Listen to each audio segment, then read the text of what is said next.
Hey, how's it going, everybody? Coach Patrick here, Endurance Nation. I'm going to talk to you a little bit today about racing triathlons in the heat. This is the fourth and final installment of our Elements series. We have already covered wind, we've covered rain, and we've covered heat. Right? So now the fourth and final installment is talking a little bit about the darkness. This definitely falls into sort of two sections, like either those early start races because of conditions or just your wave start, or also the longer triathlons, primarily full, ultra, um, the DECA Ironman races where competition still happens in the darkness. So this last podcast may not be for everybody. However, there may be some elements in here that you can learn that will help you with your training. As you know, most of us do some training in less than ideal times, just because of our life and our life structures. We want to make sure that we're sort of covering all the bases here for our athletes. And racing in the dark is certainly one of them. Okay, so taking things back, I think for me, one of the most significant ramifications of being in the dark is making sure that you're ready. Right, so most of us, regardless of the distance of triathlon that we're doing, have to get up early, get to the race venue early, get everything set up early, and be ready to get the bike, all of our equipment, transition areas set up before we leave and go off to the swim start. That process of putting the finishing touches on everything is really, really important. It's your last chance to look at your bike, last chance for nutrition, last chance to put the pedal at the right spot, the gears in the right place, put on the computer you charged overnight, make sure your sunglasses are there, make sure the helmet's good, right? Sneakers are properly unlaced. If it's a DIY triathlon, your towel's all set up with everything's in the right order. It's a lot to think about, which is why inside Endurance Nation we have our checklist that we use so that you don't have to think about it. You're just following this list and executing things, checking it off the box so you know you've covered all the bases and you won't, get to the swim start, me putting those goggles on and then all of a sudden realize, oh my God, I didn't pump my tires. I got to go back, right? Because you never want to turn around and have to go back. You don't have to retrace your steps, right? That's like as bad as like climbing a mountain, having to turn around and have to go down a little bit to do something to come climb back up again. It's just extra elevation, right? Again, unless you're doing it for the Strava file, it's not a great place to be, right? So really thinking about making sure those mornings go smoothly. So not only having that plan, but also having something like a headlamp or a flashlight. I recommend the headlamp so that your hand's free, so you can go through and do everything you need. You can see everything, you're fine. If you pack the bags the night before, you know they're good to go, right? So that's fine. And if you have the light, then you can see everything in the morning. You can walk yourself through the process. Becomes really important because again, anything that can go wrong later in the day is usually the seed for that is sown earlier in the day and we do something wrong. And so we want to make sure we do all those little pieces of the puzzle right. You can always recover, you can always adapt, you're resilient, you've done great training, you're fit, you're ready to go for the race day. But making sure that morning goes correctly is really important, okay? Now, most triathlons are set up so you would never, ever, ever, ever, ever, ever be cycling in the dark. So I'm going to take cycling off the table unless you're one of those crazy like DECA people who rides in the dark. And I'll talk about that at the very end of the podcast. But I do want to talk about the swim simply because at some races we do start to swim early enough that it's still the sun has only just cracked the horizon and we don't have proper sun. Excuse me. We don't have full-on sunlight, and so you show up to a place where sunrise is say 6:27 a.m. and race start is 6:30. You're not going to have a lot of light in those first 15 minutes. And if you've got those super awesome tinted goggles, it'll just be like swimming like this for the first 15 because you won't be able to see a dang thing. So do plan your choice of swim equipment accordingly so you can make the most of your swim experience. Tinted goggles in an overcast, dark venue, not great. So having both sets of goggles with you in the morning and definitely doing a practice swim in the venue area before, a day or two before at race start time or your wave start time will be useful so you can kind of get a sense of the environment and where things are. The only thing worse than having non-tinted goggles on a super sunny day, ouch, is having super tinted goggles on a very cloudy day. Also no fun, right? So you want to have the appropriate eyewear for the swim for sure, okay? Otherwise, everything else is fine in the swim. They give you swim caps, you're visible, you've got support, all that stuff. I do not recommend, even in training, swimming in the dark, even in places without boats. It's just hard for your swimming partners because we always swim with other people to find you, see you, and help you should something come up. So I do not recommend doing that at all. Swim in the pool if it's dark, or get on your Vasa, right, and deal with it like that. Okay. So really, it all comes down to the run and running in the dark. And so one of the interesting things about running in the dark in a longer race is that first of all, the temperature of the planet changes at night, right? Sun goes down, and you begin to get colder, right? If you're out there for a long time, odds are you're not running nearly as strongly or as fast as you started. And when you're in that position, you're just burning less calories, you're doing less work.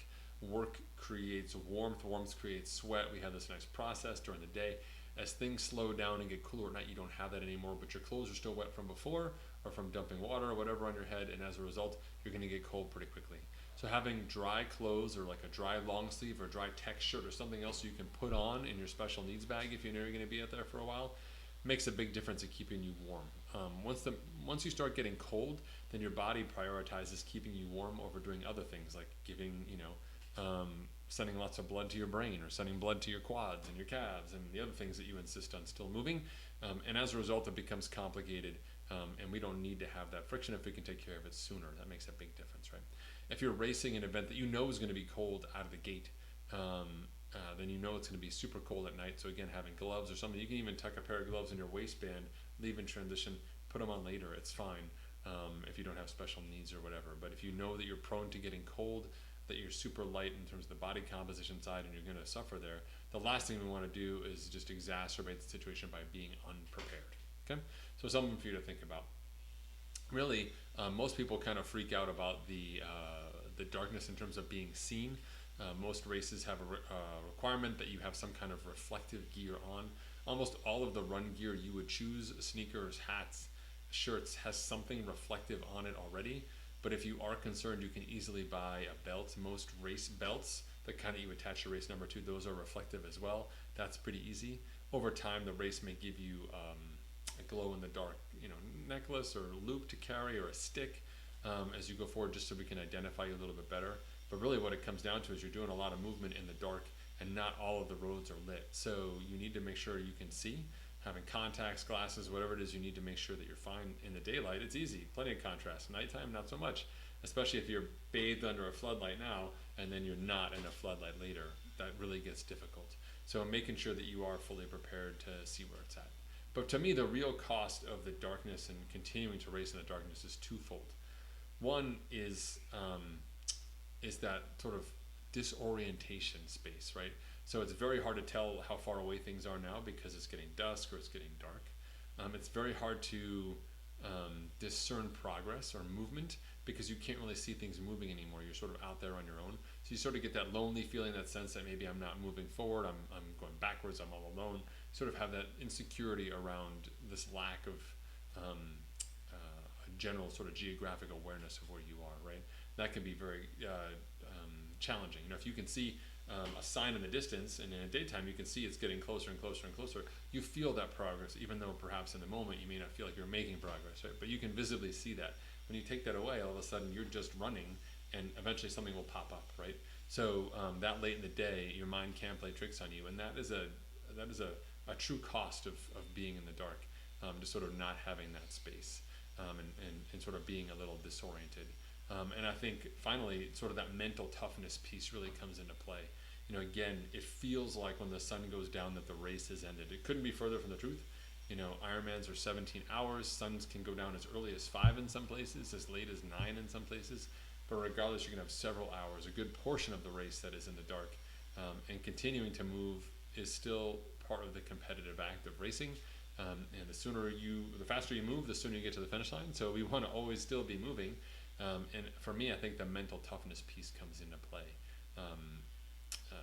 Being someone who's out there for 14, 15, 16 hours, that's a huge accomplishment. Most competitive Ironman athletes are only out there for 11 hours. You're out there for 5 more hours than they are. That's unbelievable. That's so much more work. You're almost out there 150% the time that they were out there. And if you told the person who was finishing, hey, it's 11 hours, you're about to finish, but I'm going to take this finish line. If it's okay with you, I'm just going to move it 5 hours over that way. If you just go over there, you can still reach it. Just keep going. You can use swim, bike, or run, whatever you want. It's just 5 hours that way. Most of them would give up, including myself, right? But that's the battle that people are going through. So the athletes who are out there that long, and if you fall in that category, you are practicing, exhibiting, demonstrating incredible mental toughness. against which no one else can argue. The longer you're out there, the harder it is to digest, to eat, to think, to plan, to cope.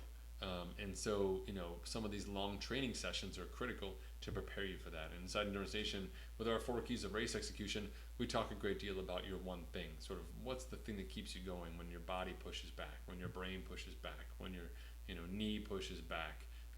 And all these little things start to bubble up and start to create this momentum towards not moving, towards stopping, sitting down, that you have this one thing you can break out and you say, no, I'm doing this race because I'm racing in memory of someone, I'm racing for this goal. At the end of the day, we all face challenges, slow or fast, daylight or nighttime finish. We all face challenges, and how we handle those challenges is really your race time, your finish time is an expression of how you handle those challenges. I always tell my athletes, there's no highs, there's no lows. So as incredible as you feel, check yourself.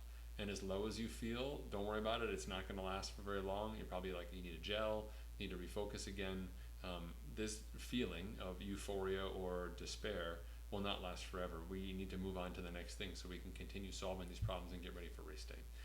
And I think when you are in the darkness, we sort of have that intersection of both the mental challenges, but also some of this depth perception, this sort of general sense that you're alone.